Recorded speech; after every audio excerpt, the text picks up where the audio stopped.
It's a strange thing. Aging. You don't feel it happening, not really. One day you're young, sharp, moving through the world like you have all the time in the world. Then, gradually, without a clear moment to mark the shift, you realize something has changed.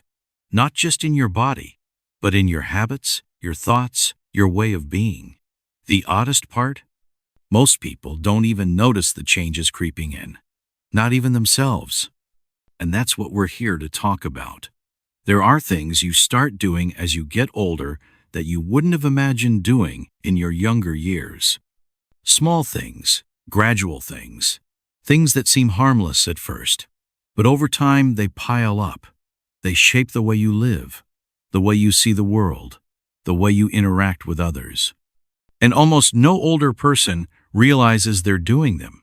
It's only those on the outside, the younger ones, the ones watching, that notice the shift. Now, before we go any further, let's get one thing clear. Aging isn't a bad thing. It's not something to fear or resist. It's a privilege. But that doesn't mean it comes without challenges. Some of these changes, they sneak up on you, and they can make life harder if you're not paying attention. So let's talk about them. Let's bring them into the light. The first thing, you start repeating yourself, not just in conversations, but in thoughts, in habits, in the way you tell your stories. You don't notice it at first. Maybe you tell an old memory to a friend, and it feels fresh, as if you're sharing it for the first time. But then, a week later, you tell it again and again. And at some point, without even realizing, you're cycling through the same handful of stories, the same opinions, the same phrases, like a well-worn record that keeps skipping back to the same place. It's not intentional.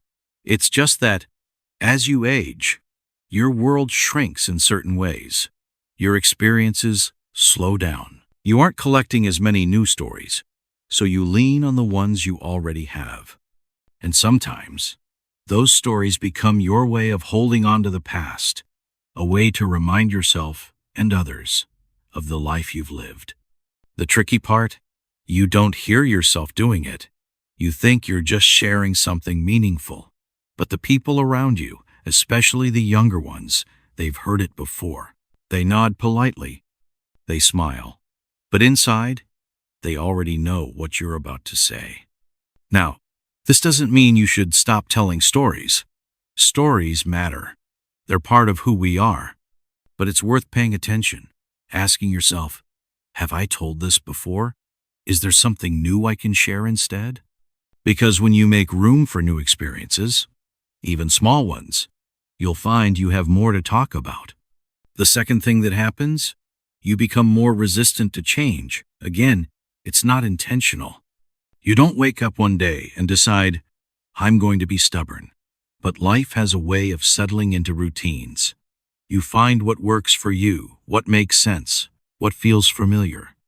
And little by little, that familiarity turns into preference.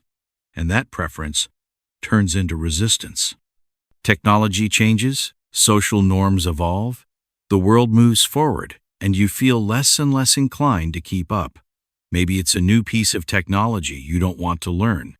Maybe it's the way young people talk, or the music they listen to, or the way they do things differently than you did. You tell yourself it's just not your thing, that you don't need to change. And that's fair. You don't have to adopt every new trend. But here's the thing. When you close yourself off too much, you start to isolate yourself. The world moves forward with or without you. And if you resist everything new, you end up feeling left behind.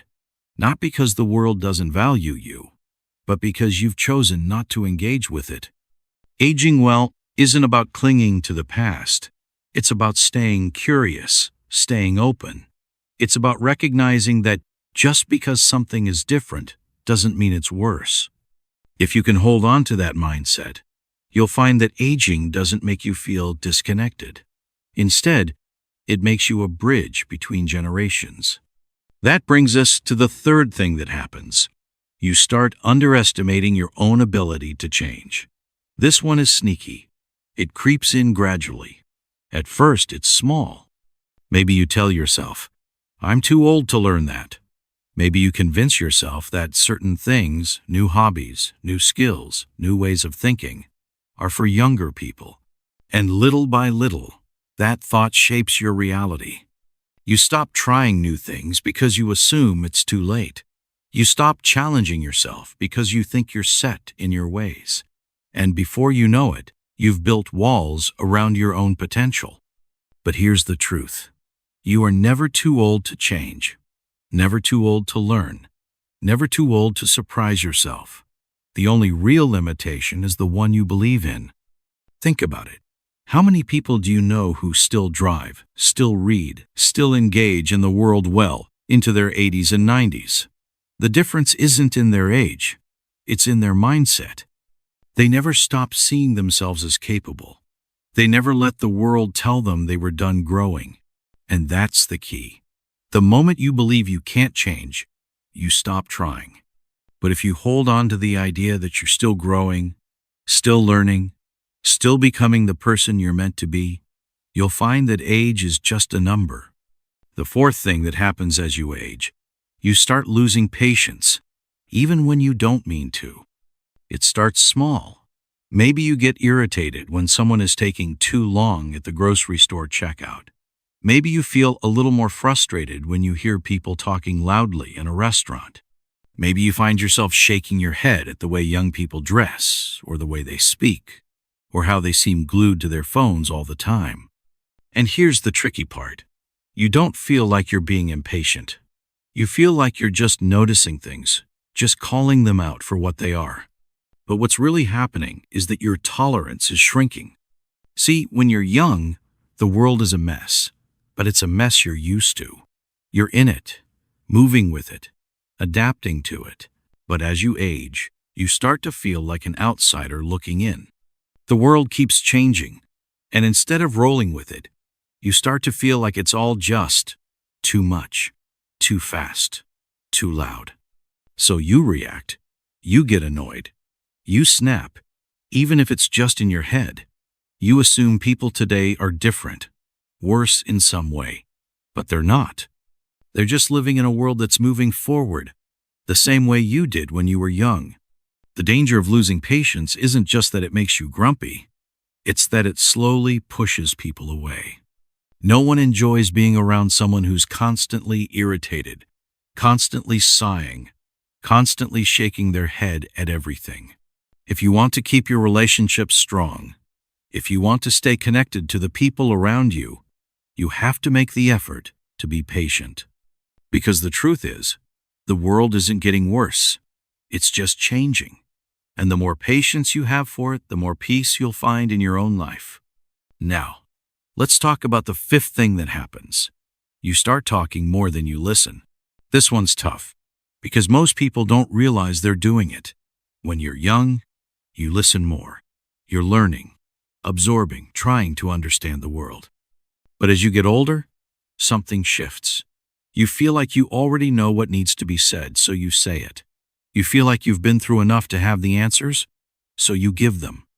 And in the process, you stop listening as much as you used to. You don't mean to do it. It's just that over time, the habit of speaking becomes stronger than the habit of hearing. You have stories to tell, advice to give, things to say, and without realizing it, conversations start to feel one-sided. You see it all the time.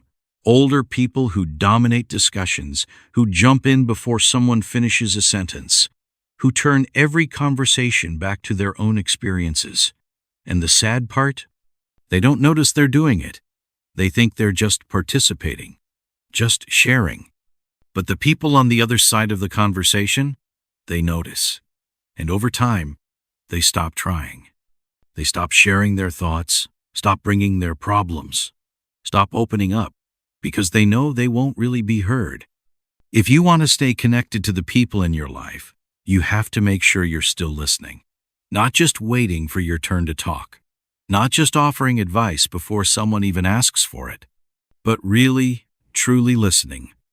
Ask yourself, when's the last time you sat with someone and just let them speak? Without interrupting, without turning it into a lesson, without making it about you. If it's been a while, maybe it's time to start again, because nothing keeps you connected to people more than the feeling that they're truly being heard. And now the final thing that happens as you age without realizing it, you start taking people for granted. It sounds harsh, but it's true. The longer someone is in your life, the easier it is to assume they'll always be there. The people you love, your spouse, your children, your friends, you assume they know how you feel. You assume they understand how much they mean to you. And because of that, you stop saying it as much. You stop making the small efforts. You stop checking in just to say you care. You forget that, no matter how much time has passed, people still need to feel appreciated. It's not that you don't love them. It's not that you don't value them. But as life moves forward, it's easy to slip into routines. You assume the people in your life will always be there. And because of that, you don't always show them the gratitude they deserve. And here's where it gets dangerous. You never know when the last conversation will be. You never know when the last hug will happen, when the last shared laugh will take place. The truth is, people leave. Sometimes suddenly, sometimes gradually.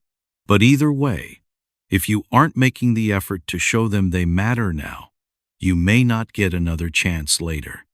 If there's one thing you take from this, let it be this. Don't wait to appreciate people.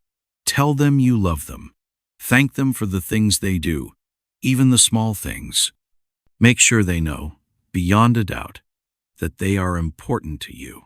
Because regret is a heavy thing to carry. And when people are gone, all the chances you didn't take, all the gratitude you didn't express, it stays with you. The strangest thing about change is how little we notice it happening in ourselves. We see it in others, clear as day. The way they slow down, the way they repeat the same stories, the way they seem to resist new ideas. But when it comes to our own habits, our own thoughts, our own way of moving through the world, we're often the last ones to recognize what's happening. And there's a reason for that. Human beings are wired for consistency. The brain likes patterns, routines, familiarity. It's why people tend to live in the same kinds of places, eat the same kinds of foods, hold on to the same kinds of beliefs for decades. Change, especially slow change, slips past us because we don't expect it. We assume that who we are today is more or less who we've always been. That's why these 6 habits we talked about earlier, repeating yourself, resisting change, underestimating your ability to grow, losing patience, talking more than listening, and taking people for granted are so easy to miss in yourself. They don't happen overnight. They creep in quietly, one small moment at a time. But here's the thing. Just because you don't notice something doesn't mean it's not affecting you. The people around you notice. Your children, your spouse, your friends, even strangers you interact with. Over time, they pick up on the patterns. They hear the same stories over and over. They feel the impatience when you sigh at them for taking too long. They see the way you brush off new ideas, the way you resist things that don't fit into the world you're used to. And yet most people will never tell you, not because they don't care, but because it's an uncomfortable thing to bring up. No one wants to sit their parent down and say, "You've been repeating yourself a lot lately." No one wants to tell a friend, "You don't listen the way you used to." So instead, they adjust. They learn to nod along. They stop bringing up new things. They quietly pull back, little by little, without you even realizing. And that's how it happens. How you slowly, without meaning to, start drifting further away from the people and the world around you. But here's the good news. Just because these habits sneak up on you doesn't mean you're powerless against them. In fact, the moment you become aware of them, you've already taken the first step toward breaking free. So let's talk about how to do that. The first step? Check yourself before you assume the problem is with others. It's easy to look at the world and think, things aren't the way they used to be. It's easy to believe that young people don't listen, that society is changing for the worse, that technology is ruining everything. And maybe some of those things feel true. But before you assume the problem is with the world, take a step back and ask yourself, could it be me? Am I really seeing things clearly? Or am I just resisting change? Am I losing patience because things are worse? Or am I losing patience because I've become less tolerant? Am I really being ignored? Or have I stopped listening as much as I used to? These aren't easy questions to ask yourself, but if you're brave enough to be honest, they will open your eyes in ways you never imagined. The second step? Pay attention to the way people respond to you. Most people won't tell you directly when you're falling into these habits, but they will show you. If you find that people seem to check out when you speak, if they smile politely but don't engage the way they used to, if they change the subject quickly, chances are you're repeating yourself more than you realize. If younger people avoid sharing new ideas with you, it might not be because they think you won't understand. It might be because they already know you won't be open to them. If people don't confide in you the way they once did, it might not be because they don't have anything to say. It might be because they don't feel truly heard. The best thing you can do? Notice their reactions. When someone seems disengaged, don't take it personally. Instead, ask yourself, what am I doing that might be causing this? Adjust. Listen more. Slow down. Be open. And that brings us to the third step. Stay curious. Curiosity is one of the most powerful tools you have against these habits. The moment you stop being curious, you start closing yourself off. The moment you stop learning, you start shrinking. So challenge yourself to ask more questions, not just about the world, but about yourself. What's something new I can try? What's a different way to look at this situation? What's something I haven't considered before? When you stay curious, you stay engaged. And when you stay engaged, you stay connected to life, to people, to the moments that make life meaningful. Now, let's talk about the hardest part, making peace with the fact that aging will change you, whether you want it to or not. No matter how self-aware you are, no matter how much effort you put in, aging will still bring changes you don't expect. Your body will slow down. Your memory will slip in small ways. Your patience will be tested. You will have moments where you feel like the world is moving too fast for you to keep up. And that's okay. The goal isn't to stop aging. It's to age in a way that keeps you connected to the life you want to live. It's about being the kind of person who, even as time moves forward, doesn't lose touch with the things that matter most. Relationships, curiosity, patience, gratitude. The people who age well aren't the ones who fight change tooth and nail. They're the ones who accept it, who adapt to it, who embrace it with open hands instead of clenched fists. So if you've recognized any of these habits in yourself, don't beat yourself up. Don't see them as proof that something is wrong with you. Instead, see them as proof that you are human, proof that you are still learning, still growing, still capable of change. Because that's the real secret to aging well. It's not about holding on to who you used to be. It's about becoming the kind of person you can be proud of, no matter what age you are. As we reach the conclusion of this discussion, there's one thing that stands out. Aging is not just about getting older. It's about how you age. It's about whether you allow the years to shape you in a way that makes you more connected, more aware, and more at peace with the life you're living. We've talked about the 6 habits that creep in as you get older, without you realizing it. We've explored why they're so hard to notice in yourself and, more importantly, how to break free from them. Because that's the real takeaway here. You are not powerless against these changes. You are not stuck in habits, just because time keeps moving forward. The truth is, aging well is a choice. It's a decision you make every day. To stay present instead of living in the past. To practice gratitude instead of focusing on what's been lost. To nurture relationships instead of taking them for granted. To stay curious instead of closing yourself off. And most importantly, to keep growing instead of assuming you've already become all that you can be. If you've recognized any of these habits in yourself, don't see it as a bad thing. See it as an opportunity to adjust, to shift, to grow, because at the end of the day, how you age is up to you. So as you move forward, remember this: stay aware, stay engaged, stay open. And no matter how many years pass, never stop becoming the best version of yourself.